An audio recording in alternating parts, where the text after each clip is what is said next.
Welcome back to the Life Outside podcast, where we share stories from outside to hopefully inspire you to get outside as well.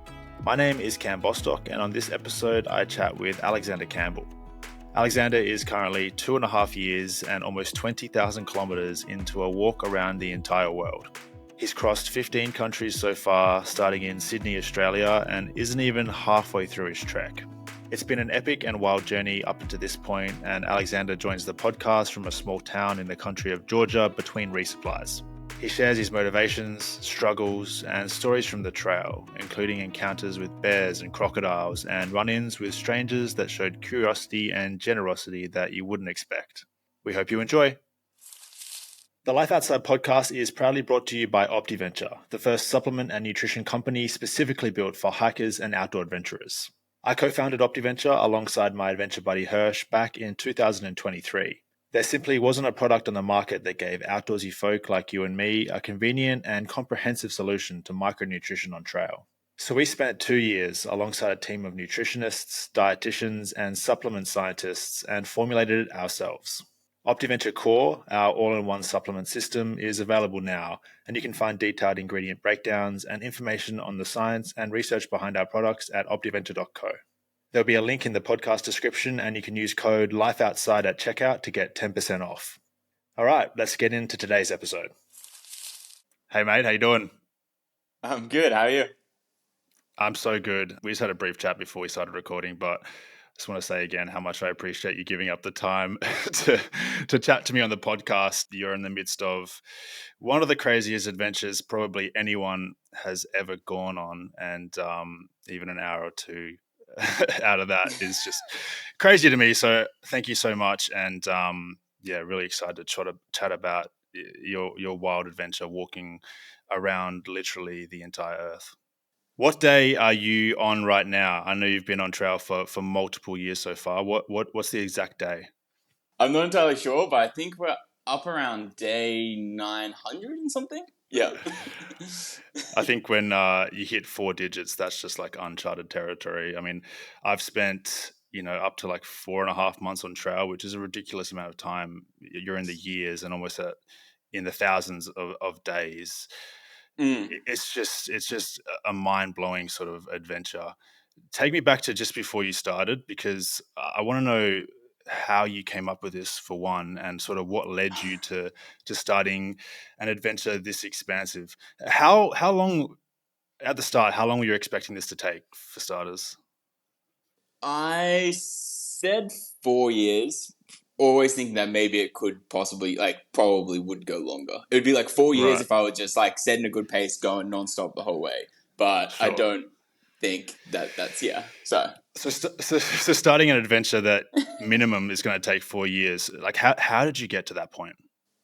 yeah, I guess I've been into long distance hiking for many years now. Even when I was like back in high school, I was reading about long distance hiking trails and stuff.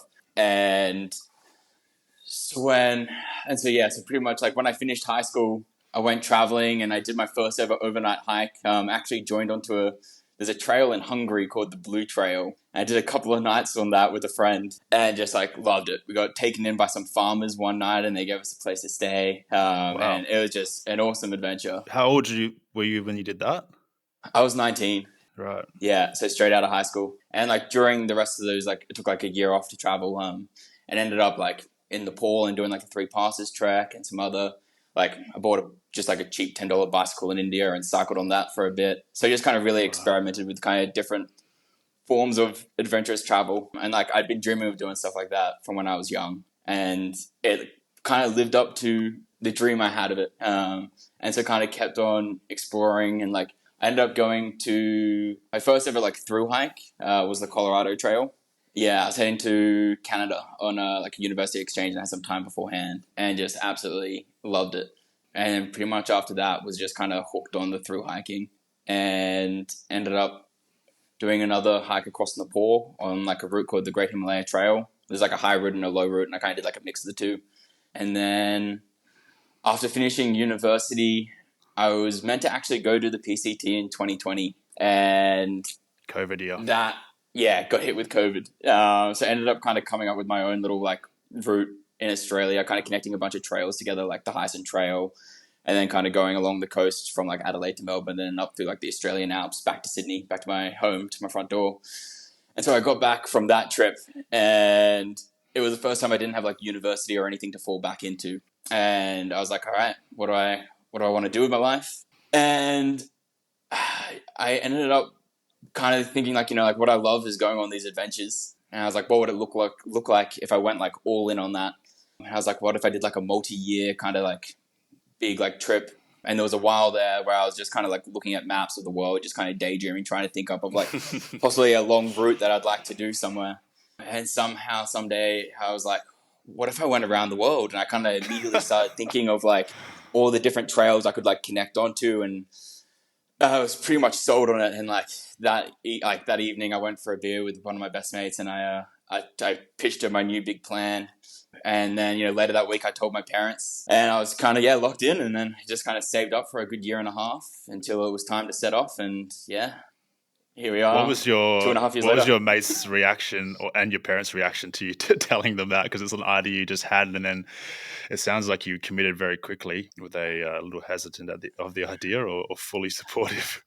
I guess one of my friends he was like, I'm not even surprised anymore. And another one, and my parents, I feel like when you first say that to your parents, I'm sure it's a bit of a shock, but they got on board, and just, super supportive of it. They're both big travelers themselves. Like they met in Turkey back in the 80s. So they understand the lust for travel. Mm-hmm. So you said you had a sort of fascination with travel, and it sounds like specifically this sort of adventure travel where you're riding and you're on foot and you're just doing things that not many people do. It sounds like you had that fascination from a young age. Do you think that came from your parents, or where did that come from? Maybe. I'm not entirely sure. It's hard. I feel like it's always just kind of been there that I can't really pinpoint where it came from. It's in your DNA. Sure it probably was an influence, like my parents. Like I was lucky enough to go, like we went traveling when I was younger, and they took us to like, I turned like 12 in like Turkey, and I went to Egypt, and like we kind of went to like all different parts of the world. And so I was really lucky to have that. So I'm sure that definitely had like an influence on me. But the adventurous part,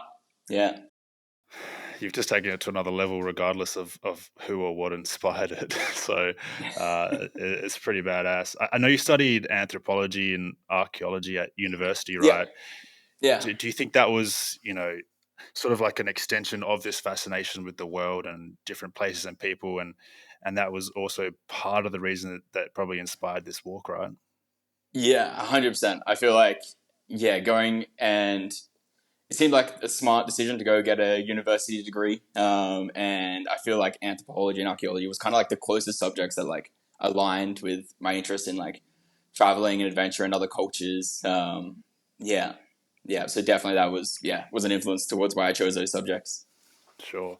And I'm guessing you would have learned some applicable stuff that has helped you sort of contextualize and put some stuff into perspective as you've walked through, all these different cultures and places, right? Like that would have been probably really useful. I mean, I don't even know the specific stuff you'd learn at university for that kind of degree. Yeah, it feels a long time ago now. Sure. Oh, the university, yeah.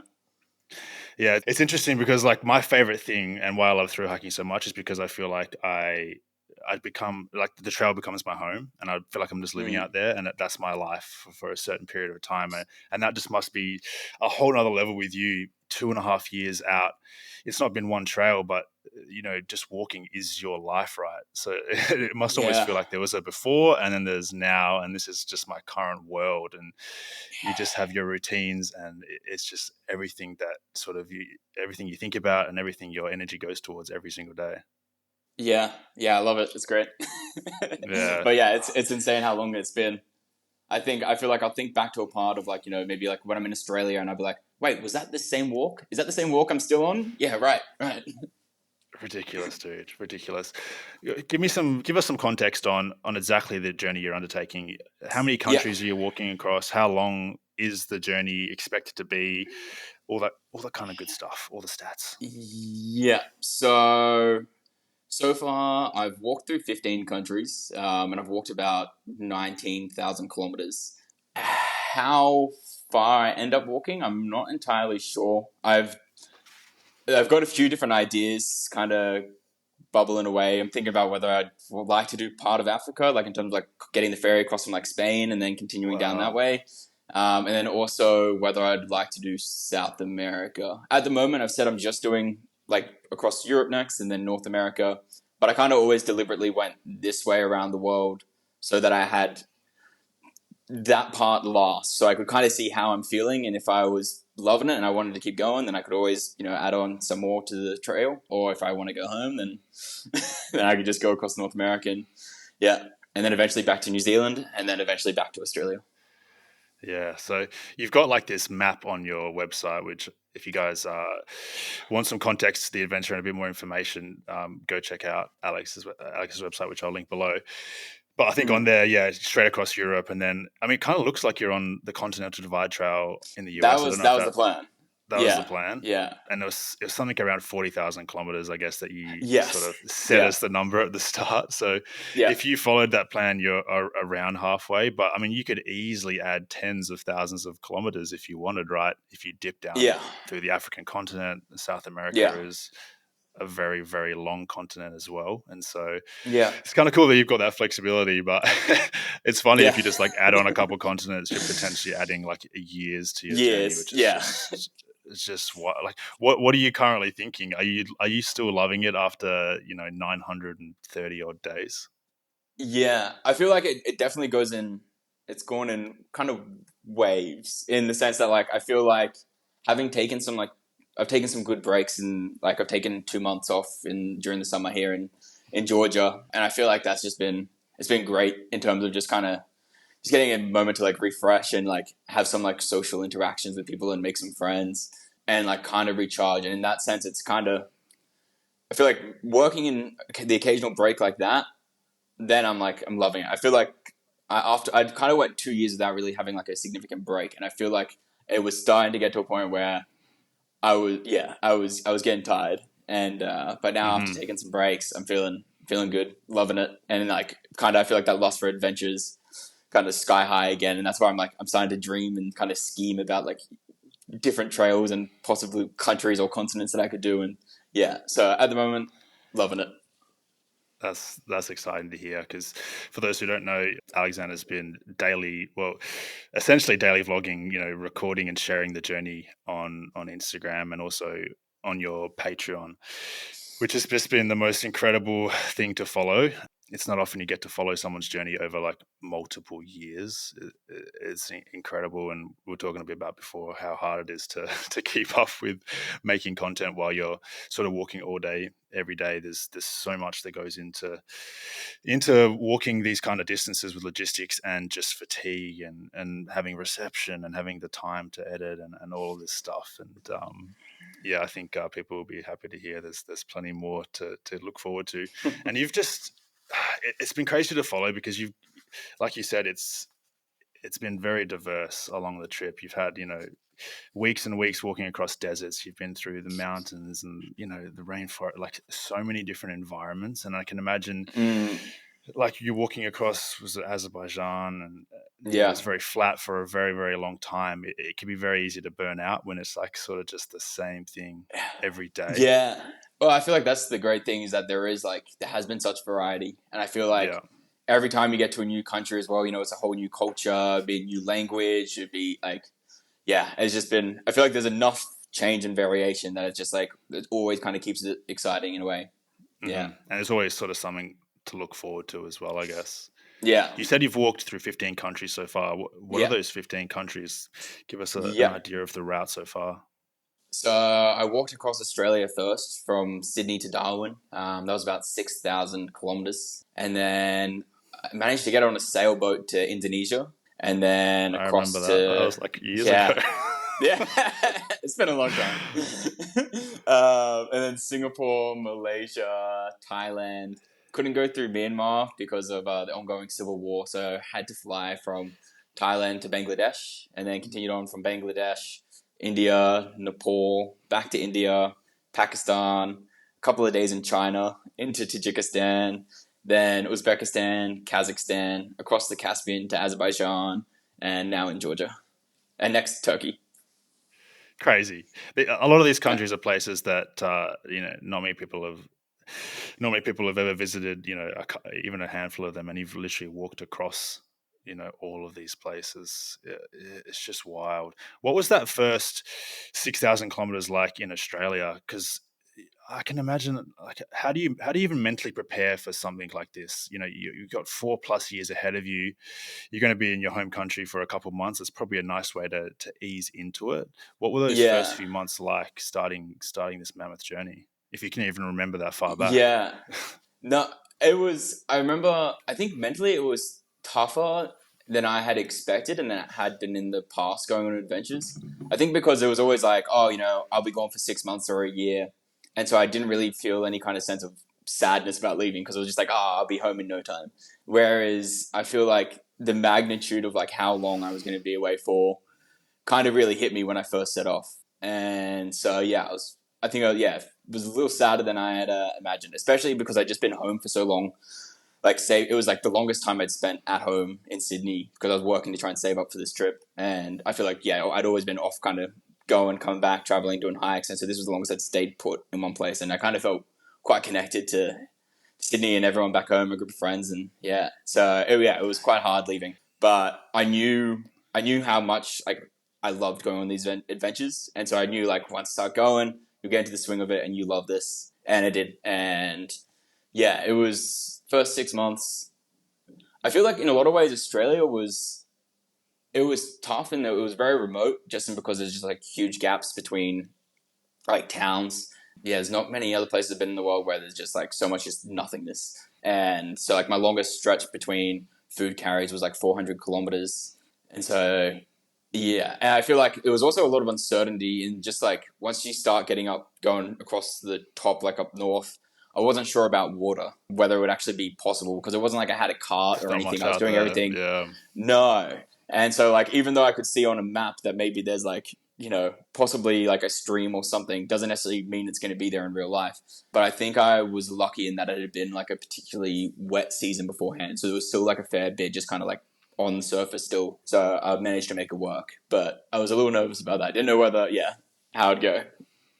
Did you set off, wanting to do it sort of like a self-supported style where you wouldn't really ever have like an official support crew or anything, or are you just pretty relaxed Yeah. about the whole thing? You if people come and help you, you're all good with that. I feel like that's how like I've always just kind of done it that unsupported way. I think I kind of like that's I quite like it. Just kind of it feels like a real adventure when it's just you out there. And I think like that's what I strive for. Trying like that feeling of like of being challenged and being a little scared. And I feel like I get that more being completely self supported. And so yeah, it's just kind of been what I've always been drawn to. It's kind of addicting, hey. Like that's a big reason I hike is because it's really hard, and Yeah. especially if you're out in these remote places a lot of the time in the wilderness without immediate assistance. There's like a sense of risk involved, and it's really a powerful and profound thing to be in a place where it's like you and it's you only, and you basically just have to like keep walking if you want to make it in some Yeah. situations, and you Yeah. get it done, and it's just like you grow and you grow and you get more confident in yourself. And I mean that would have just been a constant journey for you over this last 2.5 years, right? Like there's always new challenges and there's always Yeah. like really hard and potentially Yeah. dangerous moments, and it's just you out there. You've got to just make it work. Yeah. Yeah. No, 100%. Do you enjoy? I mean, you must enjoy solo hiking. Do you ever get lonely? I mean, you've been out there by yourself for a long period of time. I know you've shared the trail with Yeah. some people for very brief sections, and I mean, a lot of the time you're going through towns and stuff as well. But Yeah. in I've actually essence, I've been you're on a solo journey for 2.5 years.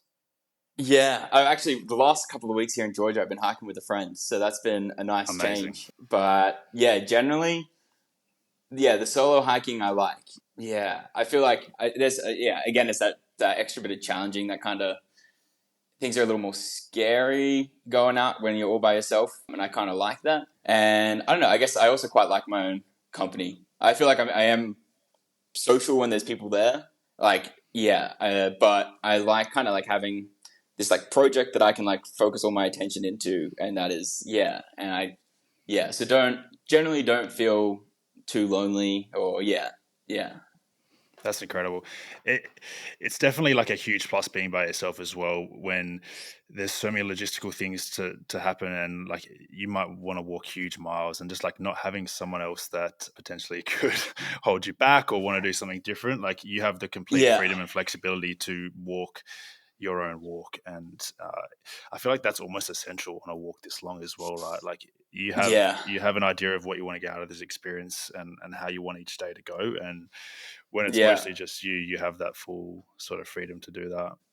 Yeah. I feel like I'd find it challenging. Having to try and compromise with someone or like work out. I like being able to call all the shots and like, yeah.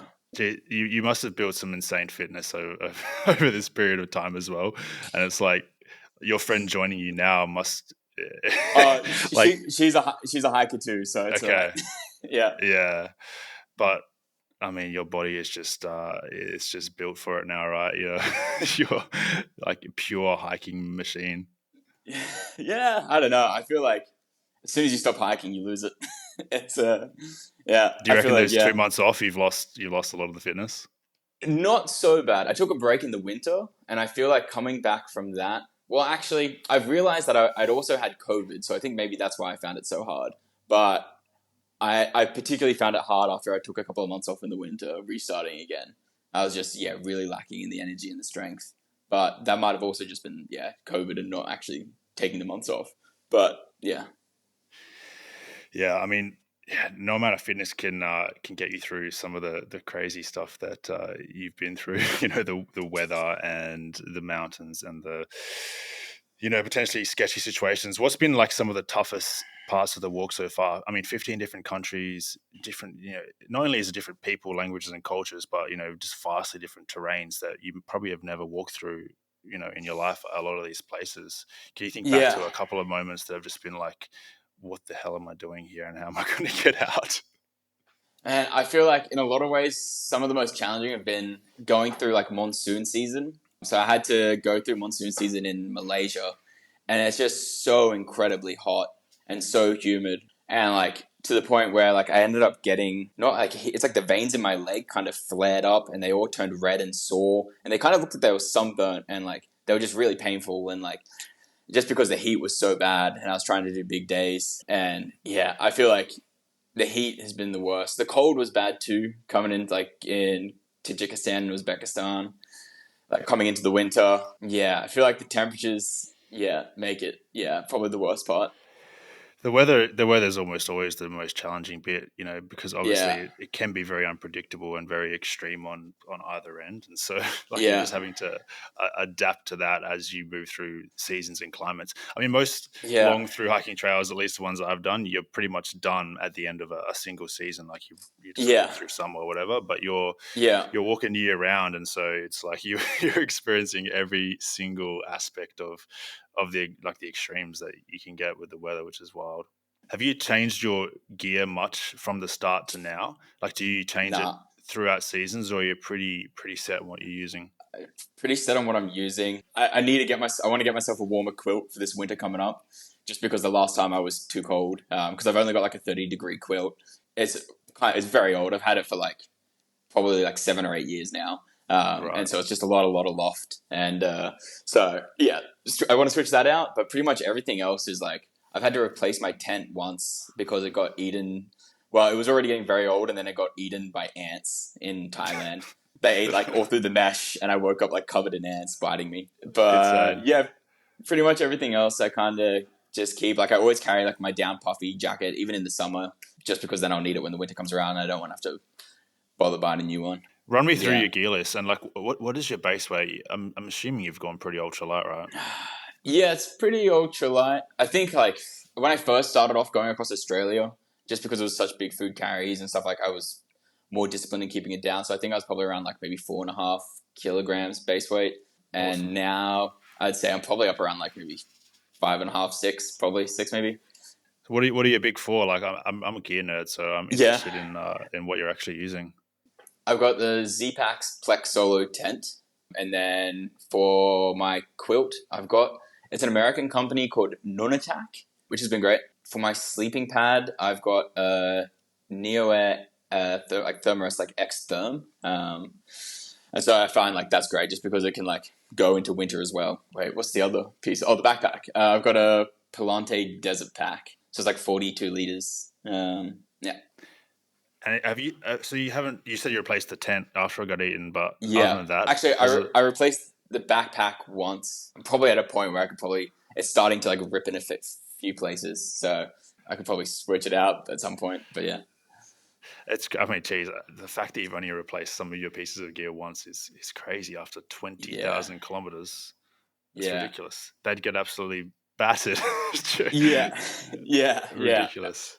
So you said earlier your aim. Well, you kind of looking to follow some major trails along your route around the world. You're Yeah. currently following the Trans-Caucasian Trail. Is that right? Yeah. So I guess they're still working on it. So it's not like I feel like, yeah, they've done like bits. They've got like a route going kind of south to north through Armenia and Georgia, but I've been kind of heading east to west. And Right. so they've got some of the Azerbaijan section, like little couple of multi-day parts, and then a lot of it they've still got to like scout out and work out the route. So Megan, who's running the Trans-Caucasian Trail, who I've met here, she's been out during the summer doing different like scouting trips, trying to figure out what they could do to like different parts that they could link up. But yeah, so I've been following that. Yeah. I've heard a lot about about that trail being built, which is obviously like an insane undertaking to try and build Yeah. this huge Yeah. trail in a lot of pretty remote and untouched areas. Yeah. Yeah, I'm sure they're pretty stoked that you're bringing like some attention to it as well. Mm. Does it get like obviously walking through the mountains on these established trails is going to be preferable to walking along roads, right? And I know you've Yeah. walked along a lot of Uh-huh. roads and a lot of miles on Uh-huh. tarmac. Does Yeah. you know? Do you absolutely hate that? And are you just like basically looking for any trail that you can that gets you off the road? Yeah, I feel like I appreciate trail so much now. And like I feel like I can just notice like how much happier I am as soon as I like hit a trail and I just like it's like, oh yeah, I actually really do like walking. Because after a while of like just like walking on asphalt on tarmac, you start to think like, oh man, do I actually even like walking? Is this much fun? But then as soon as I get on Yeah. a trail, I'm like, oh yeah, okay, yeah, no, I do, I love this. Yeah.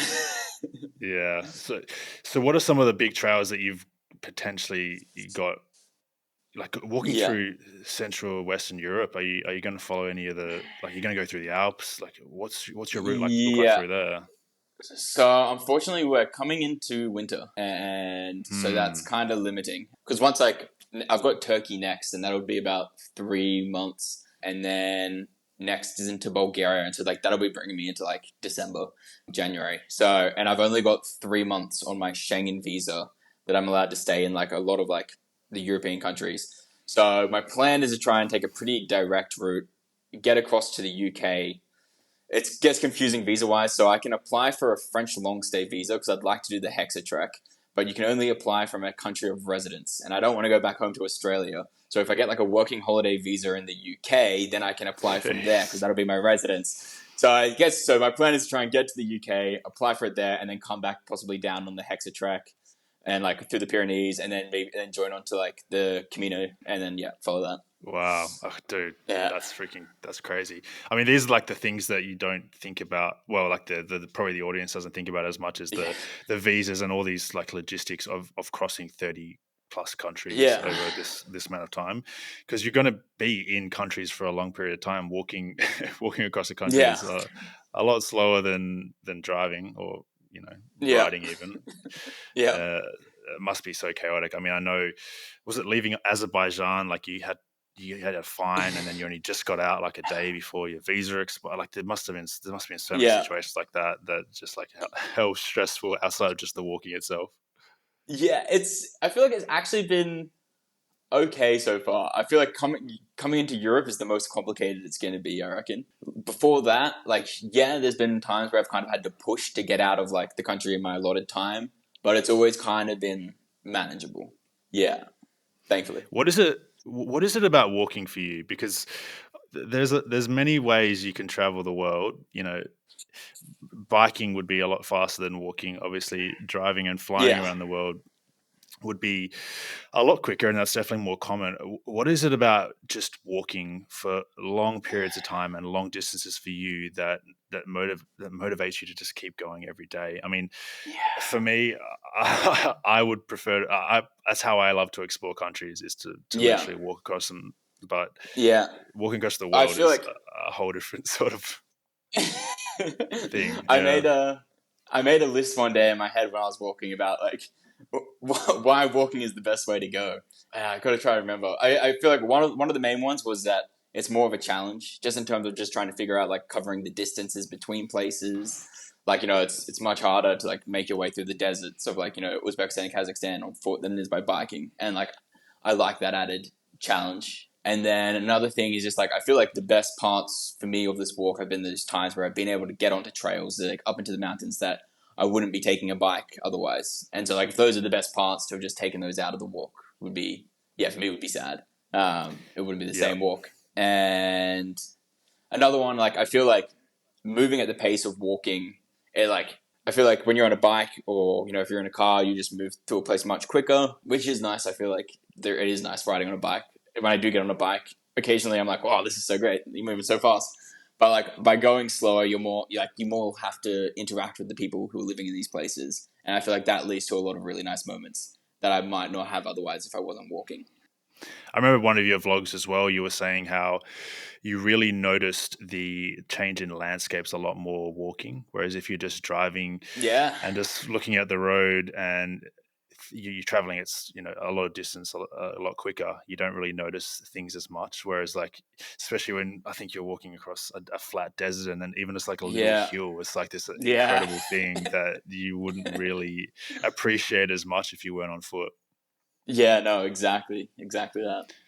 I think, yeah, it sounds like one of the coolest parts for you has been the people that you've met along the way, and walking obviously enables you to just see and meet and encounter so many more people as well. And it's just some of the people that have invited you into their homes, that have brought you food, and like you've had so many incredible experiences with people that you can't always even communicate with. What's that been like, walking through radically different cultures, countries where they don't speak your language, and I'm assuming you don't speak theirs. How's Yeah, that been along the journey, and how's that sort of changed as you progress as well? yeah. It's amazing. Yeah, to be able to like pretty much like every country I've been to, the people have been amazing, and like I feel like often people in the West give the people from the West a bad rap. I feel like Australians or Americans would be like, "Oh, you wouldn't get this like like back home in our own country." But like I feel like also in like going across Australia, the number of people who would like pull over and like hand me a beer or or like bring me out some food or something. Like I feel like, yeah, I don't know, maybe it's something about the walking of being vulnerable as well. I think it also possibly, yeah, leads to people kind of looking out for you and making sure you're all right. And it seems to be pretty universal around the world for me so far. It's been, yeah, lovely. Like, yeah, I've been the amount of lovely interactions I've had. Being welcomed into people's homes. So many countries. Yeah, it's incredible. It makes the world Uh, seem a lot safer and yeah, yeah, like a nice place. yeah. I mean, yeah. A lot of people just don't. I think you have to be out there and live it and experience the kindness from people to really understand, because it's very easy to just assume that the world's a very big scary place, and certain countries or certain cultures aren't as friendly as others. But I found the And same like thing. The more I've traveled and experienced different cultures, there's just one sort of similarity between them all, and that's just like, on average, in general, people are extremely kind, extremely generous, extremely loving, and it's an incredible thing to experience. yeah, no, 100%. I feel like obviously there are risks, and not everyone always has the best intentions at time. But like the vast majority of people, and like when you're on a walk like this, when you're out, just kind of walking through like the countryside or whatever, you're just meeting the average person who's just going about their life, and they're generally just like curious about what this random person is doing out here, and yeah, Oh, just it leads to must nice be such interactions. Must be such a shock to a lot of people, and especially in some of Yeah, these like remote villages that you're walking into out of the yeah, mountains to see this white Aussie dude who's just like got a backpack on and nothing else. Like I'm sure people are like worried about you, like really yes, confused, and which yeah, probably ends up being the reason that they like are so kind and offer to help. yeah, exactly. It's pretty wild. And like, yeah, you'd be having to use Google Translate and hand signals just to communicate with a lot of people, right? Yeah, yeah, yeah. I feel like I try and learn some of the basics just so like I feel like the average question you get asked is like, "Where are you going?" And so like I just Yeah. I kind of like learn that like how to understand that and just like a few little basic bits, but yeah, otherwise to have like a more deep, in depth conversation, then I got to use Google Translate. What's like like an encounter with someone from any point in your journey that really stands out to you that was like really memorable? I feel like one of the most like hospitable places that I've walked through in terms of just like where everyone was just so kind was going through the island of Flores in Indonesia. It Okay. was pretty much it was like my first stop like outside of Australia, and literally I just kind of like made my way across this island for like a good month, just pretty much just like going from family to family every night, just staying with people. It was often Wow. hard to find somewhere to like kind of like discreetly camp or anything. So just kind of like I'd end up at a village as it was getting to nighttime. I would ask if there was somewhere I could like pitch my tent or sleep, and like often a family would just let me pitch in their backyard, and like maybe the neighbors would come over and like they'd cook up a feast, and like you just like hang out into like the early hours of the morning and like someone would get out a guitar and just like it was lovely. I had some really nice experiences, going through Flores. That's unreal. Do you feel like your like perspective, your mindset, like your worldview has changed at all, experiencing the kindness from all these people, learning about their cultures and all of these in all these different like radically different places to Australia? From this walk, possibly not in like in the sense in which like I feel like I already kind of knew this just because I traveled before, and so therefore I feel like maybe it gave me the the trust that to and like confidence to do something like this because I had already traveled and experienced that sort of kindness before, and so but I guess in the sense in which I guess it opens your eyes to new places, places that were just like a name on a map or whatever that you didn't really know much about that country, and now all of a sudden, when I think of that country, I think of like all of the people that I met there, and so I guess in that sense, it's changed. It's opened my eyes and taught me more about the places, and kind of like brought to life these countries that were just just a name on a map. So I guess in that Yeah. sense, it's yeah. Yeah, that's super cool. I'm sure there's been a few sketchy encounters with people. Have you ever felt in danger or like having to get out of sticky situations with other people that maybe were aggressive or just confused and wondering what the heck you were doing in their village? I've had a couple of creepy men. Like one guy followed me on his motorbike who wouldn't leave me alone. Right. Making sexual advances at me. But in terms of like getting robbed and stuff like that, no, like no one's ever tried to rob me.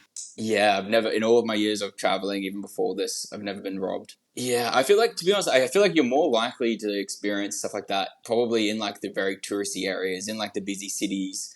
Whereas most of the time, just going through the countryside or whatnot, you're just kind of coming across families living in villages, just going about their life. And so, yeah,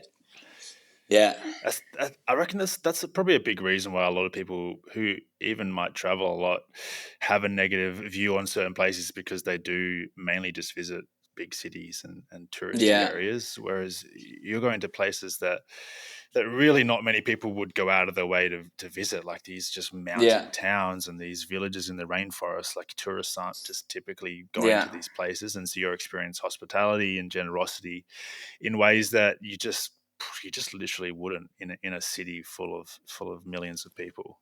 It's Yeah.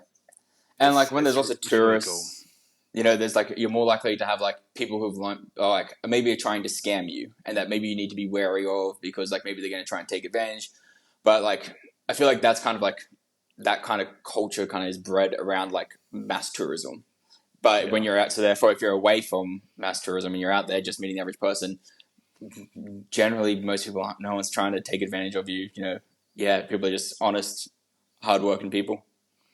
Yeah, they weren't expecting you to they weren't expecting to see you that particular day, because they probably were never expecting Yeah. it to see any person Yeah.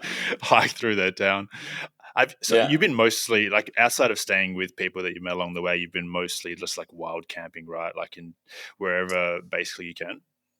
Yeah. Yeah. Yeah. Mix of like accommodation occasionally and camping, and yeah.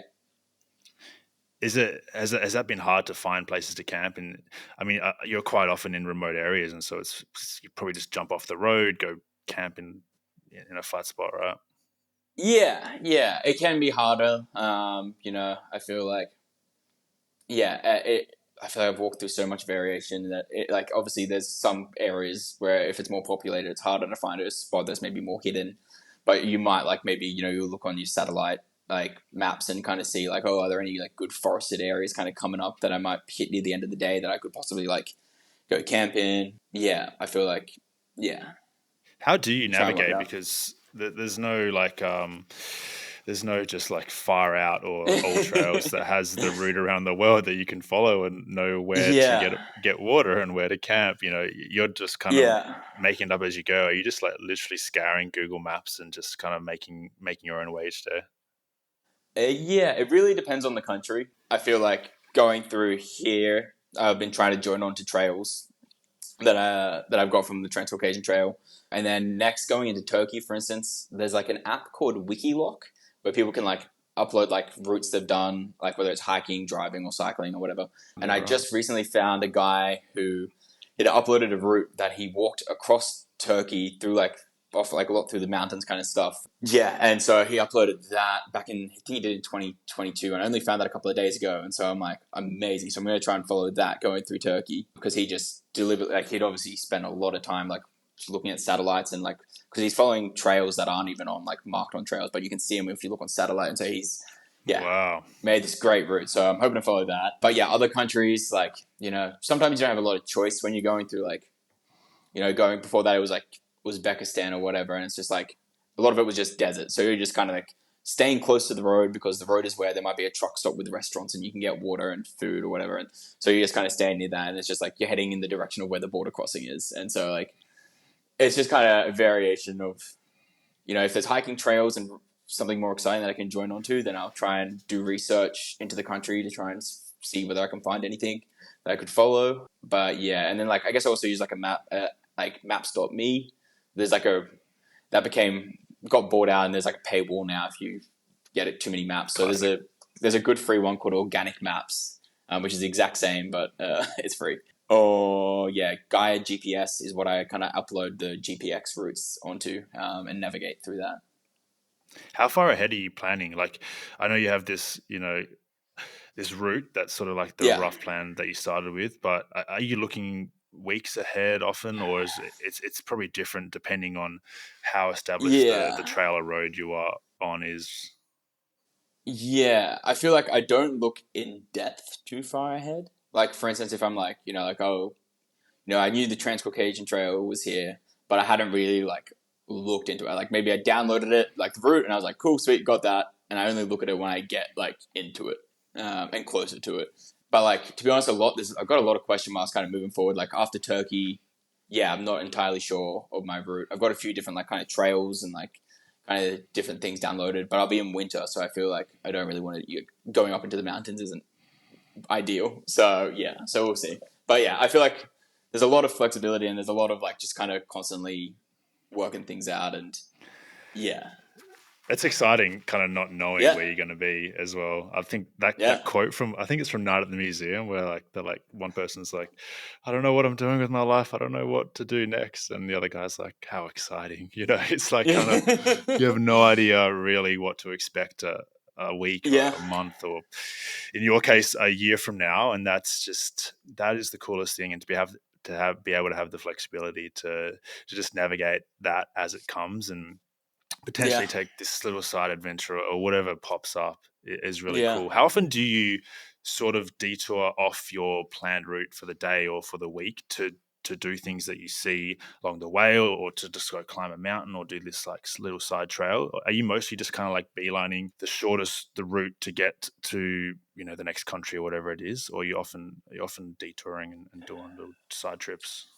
Well, I guess it's the same. Like the thing of like, I guess my side trip would be like joining onto a trail. You know what I mean? Like here in Georgia, Yeah, I've been doing trails, and like I could have shot across the country in like, you know, like sure. 2 weeks or something, but instead I've been taking like the long, windy, mountainous route.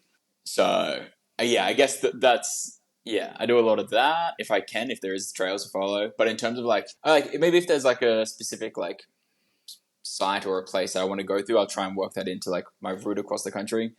But if anything's like too far off, like a significant journey to like go somewhere, Yeah. then like I just kind of no.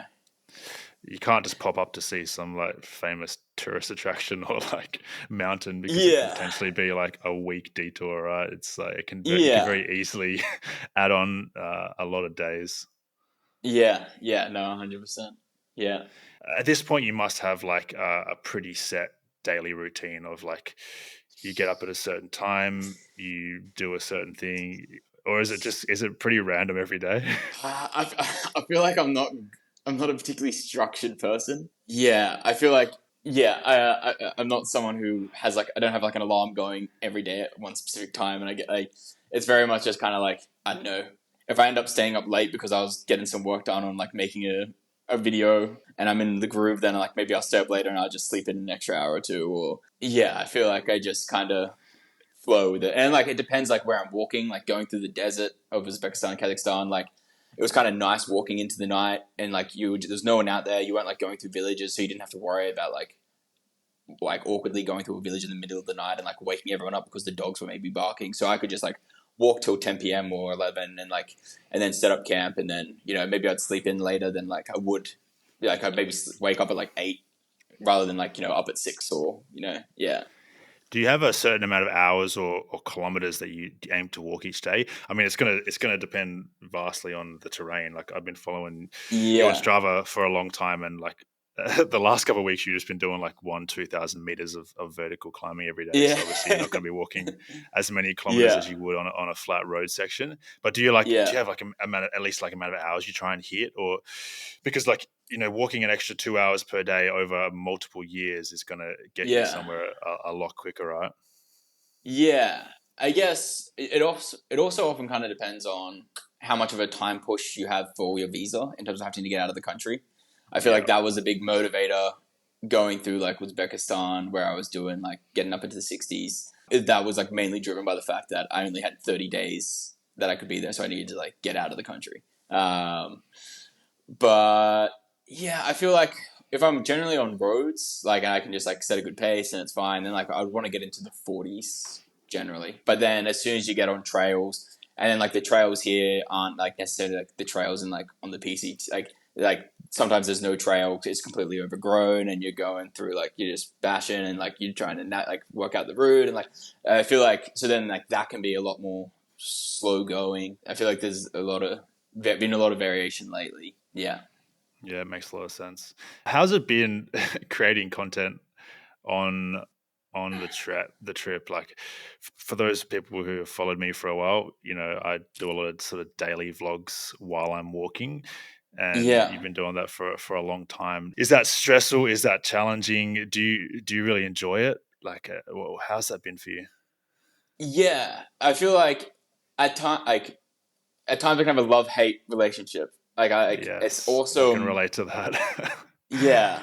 I'd never imagined that I would document a trip like this, and but in some ways it's been really nice kind of having this like extra hobby that I do, especially like being out here for so long, for like years, to have like something else other than just, even though it is related to my Mm, hiking, it's documenting my hiking, but just kind of having like an extra thing to do when I, you know, if I take and I stop and I take a break in a place, you know, for a few months, like I've got work to catch up on. And so I've got something to do. I've got another purpose outside of like, I'm not lost now that mm. if I'm not walking, you know? Yeah. Yeah, you But got then like at a the same time, it's a creative lot of work. outlet as well, right? Yeah. Yeah. Yeah.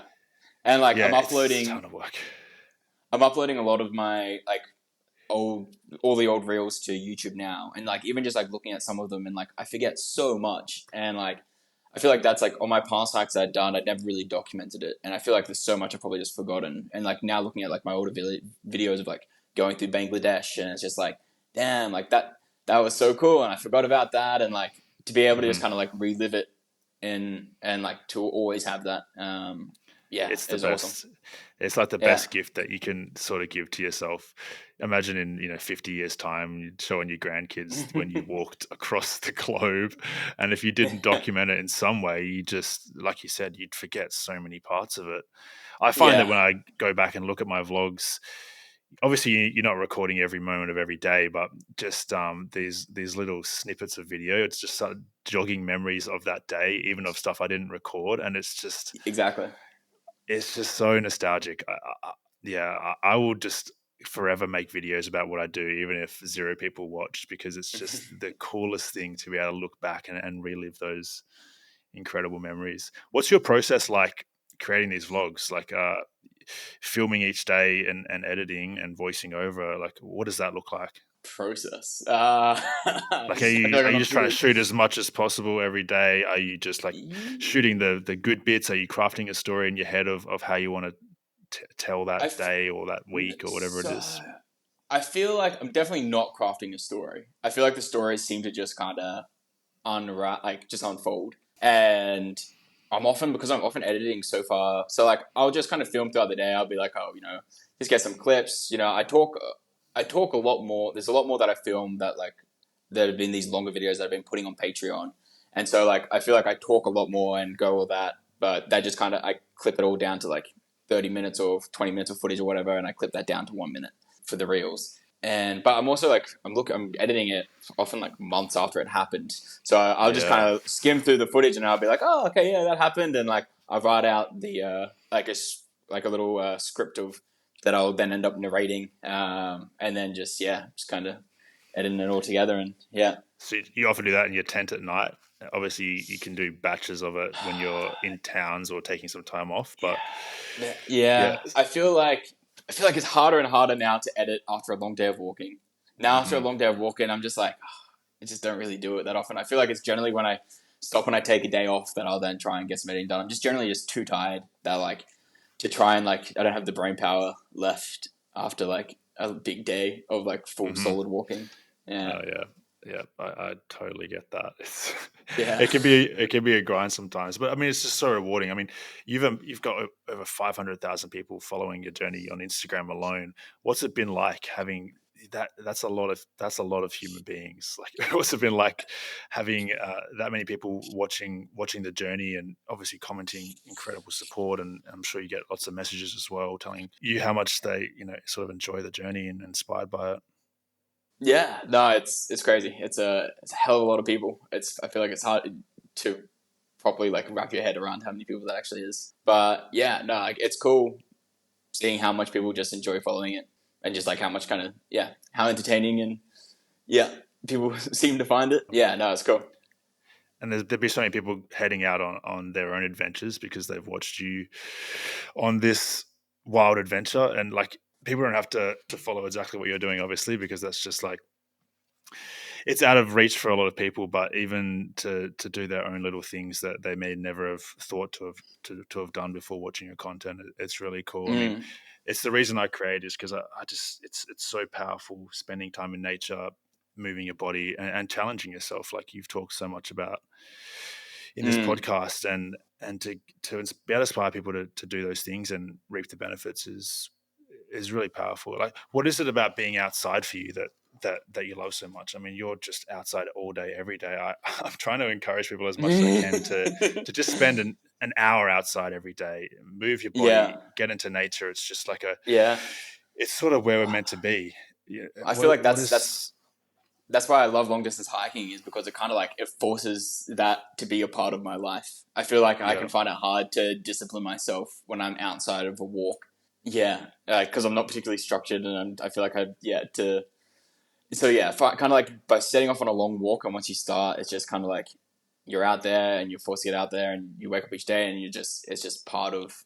And like I feel like you can feel the benefits like mentally and physically of just being outside and Mhm. just exercising, and they just kind of have those integrated into. how I exist and go about living is Yeah. is one of my favorite parts of hiking. Yeah, I mean it's so hard to do at home to, like you Yeah, said, to sort of commit to doing that every day. But I just make it such a priority in my life when I'm off trail to just get a little yeah, taste of that every single day. And for me, it's just like if I spend a whole day indoors looking at my laptop and my phone, I feel terrible. And there's just something about getting outside that it's just where we're meant to be. It's so raw and real, and you miss a lot of that living in a city and having access to all this incredible technology, which is great for so many reasons, but yeah. it also sort of hermits us a lot of the time, Nah, which is not sort of our natural state. I need to get better Yeah, at it. I feel like when I'm in between hikes, I can easily just like never go camping again in between a hike until I set off on my next big yeah. walk. Yeah, I need to work on trying to integrate those parts that I enjoy into my life outside of being on a long walk. But yeah, it's tough. Or you could just walk forever. That's Oh, you also can an just walk option. forever. That's the solution. Yeah. That's wild. So you've been raising money for the Fred Hollows Foundation throughout the Yeah. walk. Was that something that before you started, you wanted to make a big part of the journey? Yeah, I guess the main motivation was that I wanted to, like, I already, having traveled a lot and, realizing just like, I wanted to just repay in some way, like, the hospitality that I would experience from the people in the communities that I'd walked past on my walk. And so, yeah, that's why, like, the Fred Hollows Foundation, like, they work, like, not over, like, only in Australia, but also, like, in like, 20 countries around the world, including, like, a bunch that I've walked through. So, like, Indonesia, Bangladesh, Nepal, Pakistan. And so, yeah, it seemed like a great way to try and give back to some of these countries that I'd be walking through. Tell us a bit about the foundation and what they do. Yeah, so they work in eye healthcare, so restoring sight to people who've gone blind, but for like ways that are preventable. So it's pretty much just getting out like education and like the medicine and doing surgeries. Yeah, to try and cure blindness. Yeah, That's incredible. I think you mentioned on your website like it's a a really impactful way to keep people out of poverty as well, because obviously going blind for whatever reason, whatever preventable reason that it is, really limits your ability to be productive and successful in yeah, society and in life. yeah. No, I was before I setting off when I was thinking about like what charity could I raise money for to try and give back to the countries that I'd be going through. And I did some research to see if they've figured out like which like charities have the biggest impact. And the Fred Hollows Foundation actually came up in terms of like eye healthcare is Wow, one of the ways in which they're able to have the biggest impact. Just because like there is a problem which we have a solution to, like we have the medicine and we know how to do the surgeries. It's just about getting the resources out there, and so you're able to have just like a huge impact. that's unreal, dude. Yeah, it's pretty cool that you can sort of have this mission that's outside of yourself while you're walking across the world to have a bigger and longer lasting impact than just putting one foot in front of the other. It's really powerful. What do you hope that you sort of like when you finish this walk and you're a couple of years removed from it? Like, how do you hope that you look back on the journey and like the impact that it has had on you? What's sort of your mission, your goal for yourself? Like, what do you hope to get out of this journey when it's all said and done? Like, what do I see myself doing as well? Like after this, or Yeah, sure. Like, how do you see life after, like, looking back on what you've done? Like, what's the impact that you hope it sort of has on your life overall?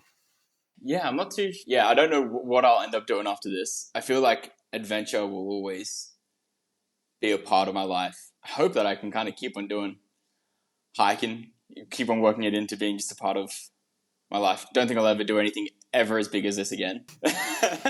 But yeah, I feel like hopefully I'll kind of solidifies hiking as being just a part of how I exist. Yeah, And I yeah, love that. You've obviously been able to build like a bit of a Patreon community and build a bit of income whilst walking around the world as well, which is really cool. So I don't see any yeah, reason why you couldn't just keep hiking, mate. yeah, yeah, Do you think there will yeah. be do you think there'll be places and trails that you want to explore that you'll miss on this walk? Like the world's a Yeah. wide place, and even walking around the globe, there's going to be so Yeah. many places that you won't hit. Like, what are some of those places that are probably too big of a Yeah. detour off your route that you think you'd come back to?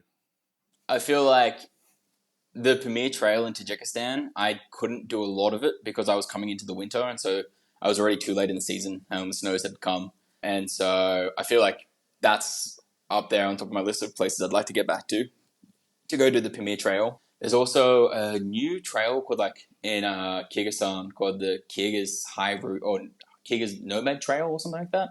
So I'd be keen to check that out. I'm hoping that I can work the Hexatrek into this walk if I can get the long stay permit. But if I don't, I feel like that's top of my list as well. The US as well, I feel like that's just like the height of long distance hiking. There's so many great trails there that I'd love to walk. Yeah. I feel like you've got to do the PCT on this walk. Like, surely you get You it to do the reckon? PCT. Yeah. It's the best trail in the world. Yeah. Yeah. It's so good. I don't know how you do it though, because like if you do end up wanting to go to South America, yeah. you almost have to go up the Continental Divide Trail, come down the Pacific Crest Trail, and then head into Well, Mexico or I something. guess. Yeah, well, I think I'd go the other. I'd go South America, and then I guess coming up, I'd cross from Mexico Yeah, that makes sense. into the US, and then just go up the PCT instead of the CDT. Yes. Which, yeah, I could do. We'll see. It's still a long way away, so I got The some world is time to your think on it. oyster. Yeah, I mean, it's potentially years away, which is just mind blowing. The scale of what you're doing. Do you ever think about the end? Like, how far ahead are you thinking? Because that's one thing. Like, I always tell people to do when they start, well, not to do when they start a through hiking trail, is to just like keep the end out of mind, because it's just so far away, and it's a good way to sort of burn yourself out. Yeah. Realizing how far the end actually is. Do you ever think about life after the trail, or when you're going to finish, that kind of stuff? Now, not so. Now, not really. I feel like my dreaming is more like dreaming in regards to this hike, in sense of like, ooh, maybe I'll go to this continent. So rather than thinking like, ooh, maybe like I look forward to finishing this walk and like I'll do that, I feel like my forward thinking is still like just existing on this walk. Yeah, I feel like that's I feel like maybe when I first set out, maybe I would think about reaching. I thought about it, but now I feel like I'd rarely. Well, right now I wouldn't want to finish. I'm very happy being out here, and so not really thinking too much about the end or life after. I'm just kind of soaking One this in foot in at the front of the moment. other. Yeah. Yeah. Dude, that's so cool. Do you have any advice you'd share to someone who is maybe thinking of doing an adventure that maybe in their context is really big? Doesn't necessarily have to be walking around the world, but what would you say to someone who wants to step out of their comfort zone a bit and go on some grand adventure? Yeah. Man, like I feel like just start, just go on like an overnight hike. I remember like going on my first overnight hike. Like I remember the first one by myself would have been, I must have been like maybe 19 or 20 in Australia, and I just like went out into the bush, kind of like in between Sydney and Newcastle. I think it was on the Great West. What's it called? There's a trail that runs between Sydney and Newcastle. I just kind of went on there for a few nights, and I remember just being like I was listening, like when I was camping at night, I was listening out to every sound, and I was kind of scared. Yeah. And like I remember, I was just like, but it was such an adventure, and in a lot of ways, it felt like more of an adventure than anything else I do now, because it was just so new and like fresh. So like I'd say, you don't need to start big. You like just and like because I feel like if you're thinking too big and you're coming from no experience, then it just seems so unattainable. And like how would you ever? So but just like even just going on an overnight hike, it can be such an adventure. And so I'd just say just start hiking, like whether it's just a day hike, and then bring your tent next time and sleep overnight, and just slowly build up from there. Yeah, I love that. And it's so true that even those small little adventures when it's your first time just feel so incredible. Because I think back to my first overnight hike as well, and that was like one of the coolest life-changing experiences of my life. And now I'm out here hiking countries, but it's very. I feel like we're still hunting for that same feeling again. I feel what I mean. You got to keep up and we up. are. That's the problem. It's a slippery slope. Once you start, you just do longer and longer trails. You end up walking around the world just to chase that feeling again. And you end up where Alexander is right now. That's crazy. You said you were listening out for every sound on that first overnight hike. Do you still do that? I know you've been in bear country, you've been in wolf country, you've been in human country a lot. I feel like my imagination has like very much just like died down in the sense Yeah. in which like I feel like it was just my imagination was just being overactive and imagining, situations where like, some crazy person was out here in the bush and like, but in the end you find out that, you're the only crazy person out there and, Yeah. yeah. Just a kangaroo. So I feel like, as time's gone on, my imagination's gotten less active and I just like now I just kind of like if I'm somewhere where I feel like I'm not going to be disturbed overnight and like no one's going to probably find me here, then I just like I pass out hard and I'm a heavy sleeper and I just sleep through. I know you've seen like a couple of bears or at least one bear, right? Like has there been a lot of like dangerous wildlife so far? No, I feel like one of the most scary things was probably crocodiles back in Australia. Just when I was up north, Northern Australia. Yeah, like I'd never had any experience with crocodiles, and like I was having to get like my water from the rivers at times. So like there was one time where I saw one like jump from like the bank into the river, and there wasn't another water source for like 60 k's. So I spent like a good like hour on a bridge like looking down, trying to like see where he was. I couldn't see him, dude. I remember that video. Yeah. That's wild. Yeah, crocs aren't ones to be messed with. I mean, as you get it over to the US, that's when you'll start probably experiencing the grizzlies and the mountain lions and some like, fast stuff in the backcountry. Yeah, the bears are. I feel like thankfully the bears here in like apparently are chill. Like like there's not an issue. Not like in the US. I think the US it's a little more scary with the grizzlies. Yeah. Yeah. Oh, dude, you got some stuff to look forward to. Super incredible. Dude, I really appreciate you making the time to chat about your incredible journey. Tell the listeners where they can follow you because you are sharing in quite a lot of detail. You've got your live tracker on your website as well. Where's the best place to follow the journey?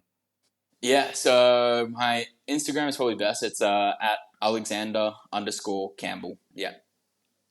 And what's your website? Easiest way to find me. Oh, the website is worldwalkexpedition.com. Perfect. Yeah. I'll leave all those links in the podcast description, so they'll be easily accessible. And if you, I mean, I'm pretty sure 99% of my podcast listeners already follow you because it's pretty much the best follow on Instagram if you like long distance walking. But if you're not, get over there, follow the journey, support Alex on Patreon as well if you are able to. I know you're sharing sort of like the more in depth, longer form stuff for your Patreon community, which is really cool. So jump on there, support the walk, support the Fred Hollows Foundation as well. All those links will be below. But thanks so much, dude. No, thank you. This has been great. What's your plan tomorrow? Are you walking? No, I think I'll take maybe 1-2 more days. I've got there's a few things I want to get. I need to get in order before setting off. I've got it's like a week or so until my next town. So I'm just going to be in the mountains again for a week. So, So that should be good. Carry in the wild. Yeah. Unreal, dude. Wicked. All right. We'll hopefully have to, have another chat maybe in like a few months or a year or whenever you're in another part of the world and we can catch up and, just sort of chat about the upcoming miles, which would be really cool. Yeah, it'd be great. Unreal. Thanks so much for listening, guys. If you did enjoy this episode of the Life Outside podcast, make sure you follow on whatever platform you are listening on and leave us a 5-star rating. Really appreciate all the support. Helps us to reach new people that love the outdoors, which is the mission, to get outdoorsy people, more outdoors and people that aren't sort of into it. So, really appreciate all the support and we'll catch you in the next one. Cheers.